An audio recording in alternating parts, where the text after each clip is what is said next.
मेरे प्यारे धर्म प्रेमियों, आप सभी का अपने चहेते चैनल में एक बार पुनः बुद्धवाणी प्रसारण में स्वागत है। एक समय की बात है, बुद्ध एक गांव में धम्म देशना कर रहे थे और एक दूर दराज से एक किसान बुद्ध की वाणी को सुनने के लिए आया था। तो बुद्ध की वाणी को सुनकर के वो किसान बहुत ही प्रसन्नचित्त होकर के बुद्ध के पास जाता है और उनको अपने गांव में आने का निमंत्रण दे देता है। और बुद्ध भी उसके निमंत्रण को खुशी खुशी स्वीकार कर लेते हैं और वो किसान व्यक्ति जो है अपने गांव पहुंच करके सबको बुद्ध के आने की सूचना दे देता है और कहता है कि कल बुद्ध अपने गांव में आकर के धम्म देशना करेंगे।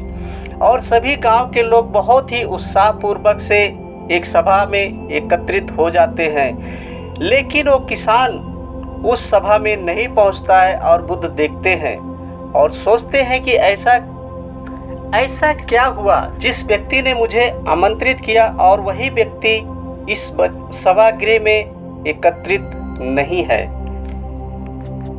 और वो किसान बड़ी ही उलझन में पड़ जाता है, क्योंकि उसके 2 बैल रात को खो जाते हैं। और वो किसान सोचता है कि अभी मैं क्या करूं, बैलों को ढूंढूं या बुद्ध के वचन को सुनने जाऊं।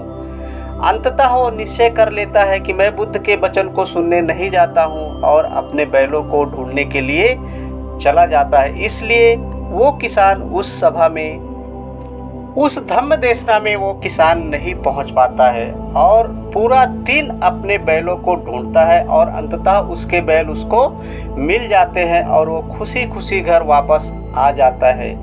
लेकिन दूसरे दिन बुद्ध से क्षमा याचना करने के लिए, मांगने के लिए वो बुद्ध के पास संकोच बस जाता है और कहता है, हे गुरुवर, हे शाक्य मुनि, हे तथागत बुद्ध, मैं आपके वचन को सुनने के लिए इसलिए वहाँ पे नहीं आ सका। बुद्ध तो आखिर बुद्ध है, सभी घटनाओं को जानते हैं पहले से। बुद्ध ने उस किसान व्यक्ति को सांत्वना दी और कहा कि सही मामले में, सही माने में यदि माने तो तूने हमारे धर्म का सच्चा उपयोग किया है। यही तो मैं धम्म देशना में बताता हूँ लोगों को कि अपने कर्म को, जिस किसी काम में आप लगे हो उसको ध्यान पूर्वक ही करें। यदि तुम उस दिन मेरे वचन को सुनने आते तो निश्चित ही तुम मेरे एक भी शब्द को सही तरीके से नहीं सुन पाते और ना ही समझ पाते, क्योंकि तुम्हारा ध्यान जो है बैलों में लगा रहता। इसके लिए तुमने सही कार्य किया है, सही माने में हमारी धम्म देशना को फॉलो किया है, समझा है और ऐसा कार्य किया है। मेरे प्यारे धम्म बंधुओं, कर्म के बिना धर्म बिल्कुल अधूरा है, कर्म सर्वोपरि माना गया है। बस इसी वाणी के साथ दीजिए ब्रजेश गौतम को इजाजत। फिर मिलेंगे किसी और विषय पर। देखते रहे बुद्धवाणी प्रसारण।